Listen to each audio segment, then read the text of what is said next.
Hello all, hope you all are well. तो चलिए आज सरफेस एरिया वॉल्यूम्स का क्वेश्चन स्टार्ट करते हैं। We will be starting from the very basic questions and then धीरे धीरे हम लोग क्या करेंगे, डिफिकल्टी लेवल बढ़ाते जाएंगे।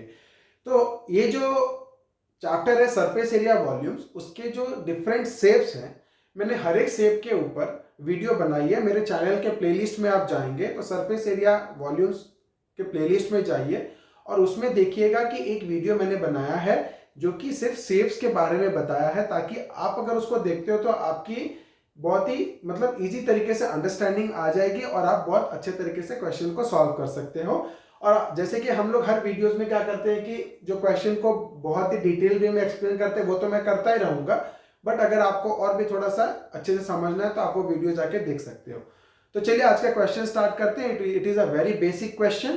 तो क्वेश्चन क्या दिया हुआ है, देखिए, find the curved surface area of A right circular cone whose slant height is 10 centimetre and base radius is 7 centimetre. तो हम समझेंगे कि कोन जो होता है वो दिखता कैसा है।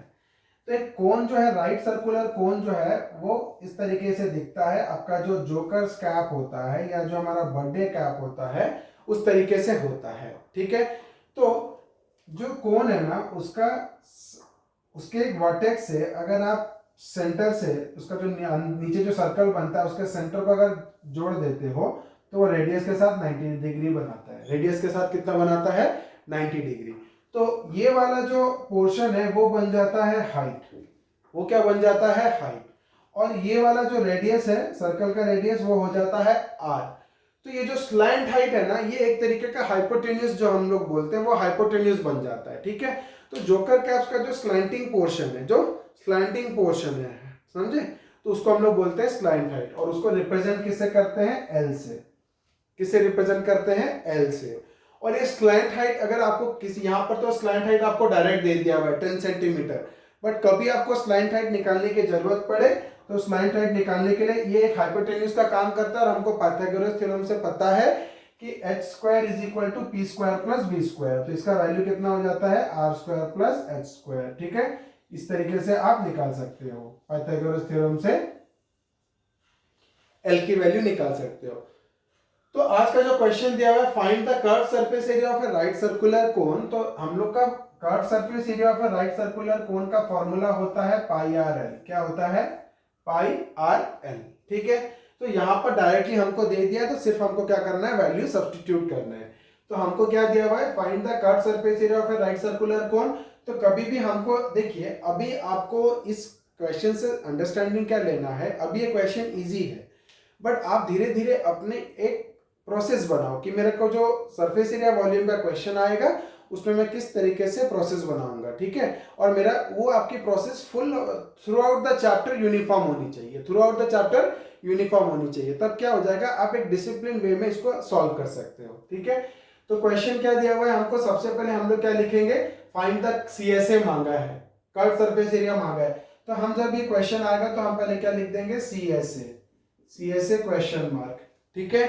उसके बाद हमको दे दिया राइट सर्कुलर कोन, तो हम लोग क्या लिख देंगे, ये क्या है, एक कोन है, तो एक अंडरलाइन करके लिख देंगे, इट इज अ कोन। उसका स्लाइंट हाइट कितना दे दिया, 10 सेंटीमीटर, तो एल कितना हो गया मेरा, 10 सेंटीमीटर, ठीक है।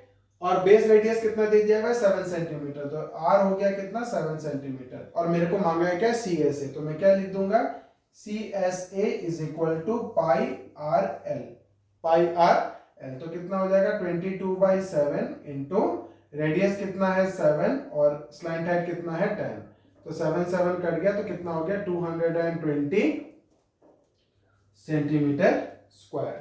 तो हम इसमें करने के वाले हैं, हम क्या करेंगे, जो चीज मांगा है उसको क्वेश्चन मार्क से दिखाएंगे और जो हम लोग जो शेप है उसको हम लोग लिख देंगे कौन सा शेप है। कल को क्या हो जाएगा, कॉम्बिनेशंस ऑफ सॉलिड्स भी आएंगे, कोन भी रहेगा, सिलेंडर भी रहेगा, स्फीयर भी रहेगा, तीनों को मिला के एक फिगर बना रहे हैं, ठीक है। इस तरीके से क्वेश्चंस भी आएगा, है ना। या कोन को मेल्ट करके स्फीयर बना रहे हैं, स्फीयर को मेल्ट करके कोन बना रहे हैं। 10th क्लास में ऐसे क्वेश्चंस भी आते हैं।